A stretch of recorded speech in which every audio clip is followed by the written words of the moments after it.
Hey guys, what is up? Did you really think I was only going to do one video today? Psh, fat chance of that. No, in all seriousness though, I'm going to try to reduce the amount of videos I put up in a day. I realize it's a lot.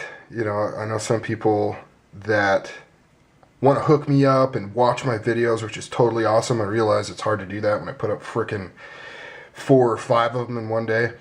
But man, I don't know, I get these ideas in my head, and I'm like an ADD type guy.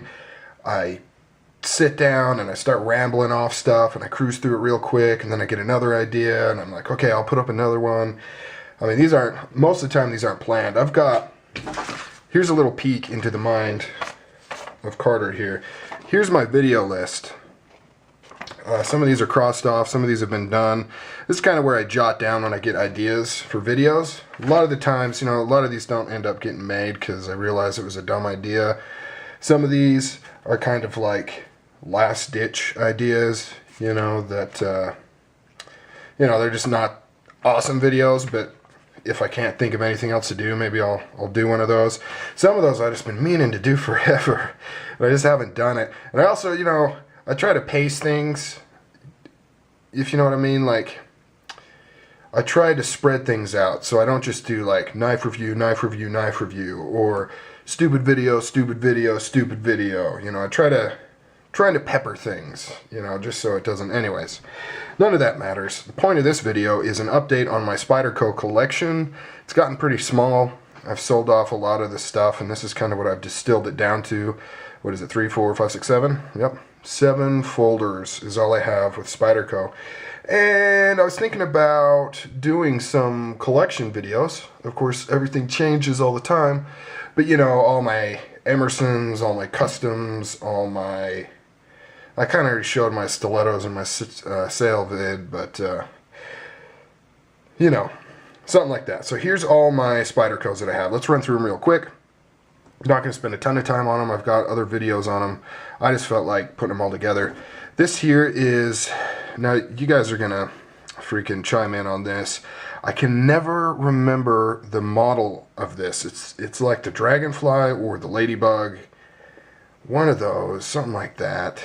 But this was a special run done for a government entity in H1 blade. So this is completely corrosion resistant. So imagine whatever agency that was, they were close to the water or salt water near the ocean, something like that. So it's marked Cage 5VKB6. I believe that's a government number if I'm not mistaken. Made in Seki City, Japan. Super bright orange handle. Torx adjustable pivot there. Pretty cool. Got it off Countycom. I'm sure a lot of you guys know about Countycom. They have all kinds of, I mean, I don't know if they're all government related. I think it is. I think it's all like government surplus. So I think they buy overruns. You know, the government will commission a company to make them something that they need for one of their agencies or whatever. And so the extras go to Countycom, I guess, and they have them for sale. It's a really cool site. Check it out. They got just all kinds of stuff. You can get wallets and flashlights and all kinds of things like that. If I remember, I'll link it down in the bottom when I upload this video. Next up is a Endura with the white FRN handle. I believe this is technically a Sprint. I could be wrong. Maybe it wasn't, but I don't see these around anymore, so yeah. This has the 3/4 hollow grind, which I actually prefer over the full flat grind. I'm not a full flat grind fan, guys. Just, I don't know. I know nothing fancy, rants and raves about it. I'm not the biggest fan, and it doesn't really have to do with cutting performance. I like the way it cuts. I don't like the way it looks. It looks like a kitchen knife to me. And as Fred Hart, Mr. Awesome Fred Hart, I'll link his channel below too, he pointed out, which I'd never realized because I guess I've never tried to sharpen a full flat grind, and I'll show you on one of these Manixes here. Never tried to sharpen it, but using a sharpening system like mine, the Lanxi, where you clamp it, you really wouldn't be able to use that because it wouldn't be centered. It would you know, pop up or pop down, and you'd get all kinds of crazy bevels. It wouldn't be, the bevel would be all out of whack. So definitely something to consider. Let's go to, let's talk about the Manixes right now. So these are both Sprints. This is the, I believe it's forest green in the CTS XHP. And as you can see, what I was talking about with this full flat grind, you really, I mean, there's no way to clamp that. You would want to pop up or down. So keep that in mind with the full flat grinds. But the Manix, love the Manix 2s. Really, really cool. One thing though that I don't like is that it seems like all the Sprints went with skeletonized scales, which is okay. I kind of prefer the beefier, heavier type feel, but that's fine. But they all went with the full flat grind, which, you know, like I just said, isn't my favorite. The regular, just standard production has the 3/4, and I like that a lot better. I used to have the tactical one that was all black, and I really like the feel of that one more than these guys, but I'm a sucker for Sprints. I just am. This was just a regular Spyderco Sprint, so this one was a full-on announced in the catalog Sprint, if I remember correctly. This one, however, this one was a dealer exclusive in the cool orange, and I'm happy to show it because I think the last time I showed this, it was with my old camera, and this sucker was pink. That camera could not pick up colors at all, and it looked bright freaking pink. But now with this new camera, look at that. It's just screaming orange. I love this camera, guys. This is the, oh crap. Of course I had to bring it up, and I can't read it without flipping it around, but it's the new Canon ELPH. And, you know, when I say it's an awesome camera, I mean for the money. It's like 150 bucks, HD. You know, you obviously don't have the options of an expensive camera. You can't manually adjust the focus and a lot of the other things with the saturation and stuff like that. But, you know, the focus time's a little slow.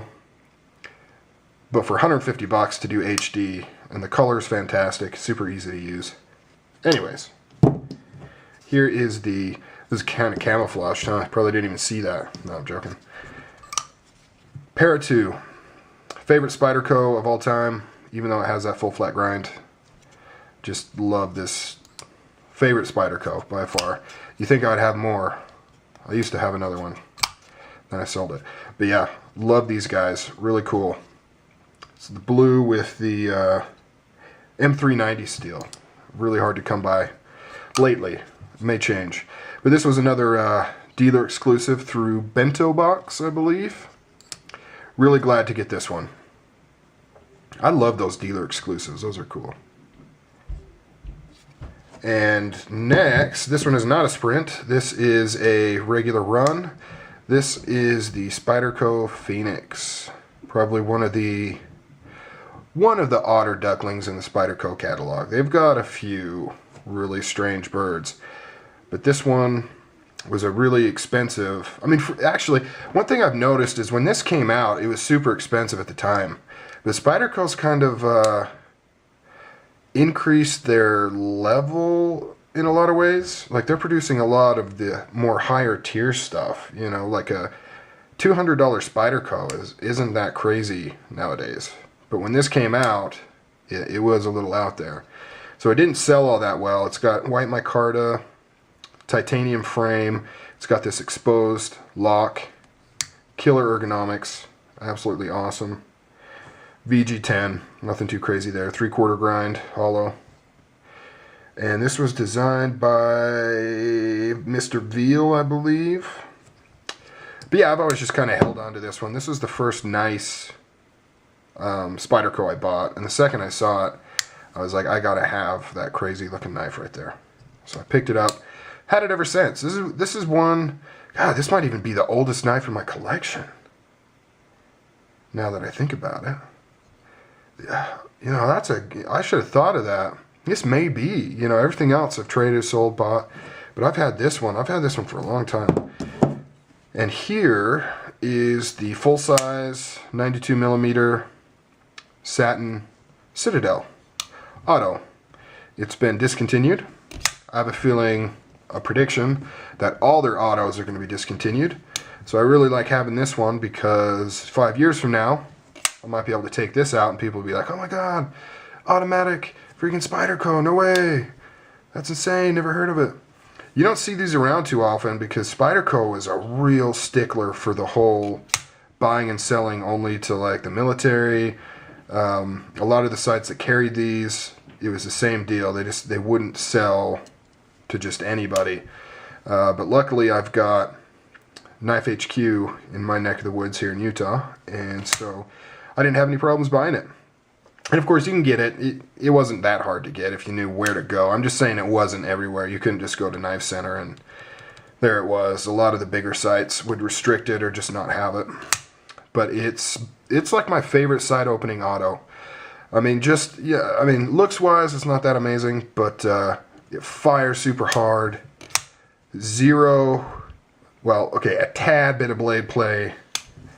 Just a really nice, high quality, beefy. Look at that. Look how thick that stock is.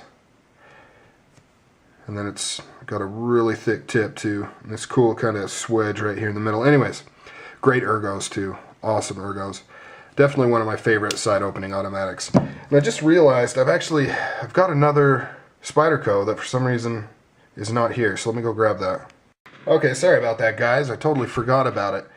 I had it kind of boxed up because I put it in one of my recent sales vids, well, a while back, and just never took it back out. But this is my old school, all stainless, fully serrated Police.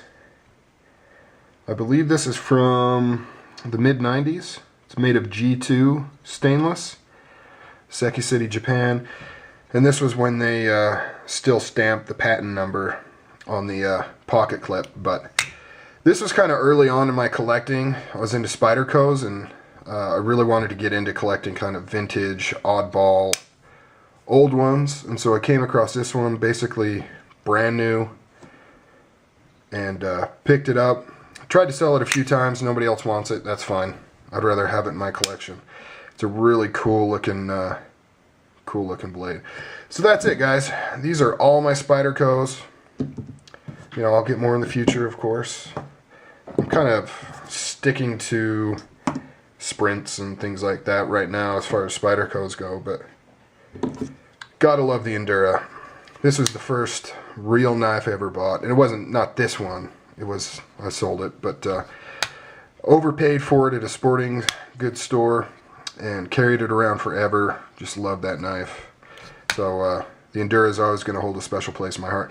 Anyways, guys, alright, talk too much. Later. Have a good weekend. Oh, can't forget the Black Tenacious. Oops, didn't put it in the video because it's not special enough. Maybe if I Duracoated it brown or something and engraved my name on it, maybe then it would be cool enough to be in the video. Just joking. I love nothing fancy.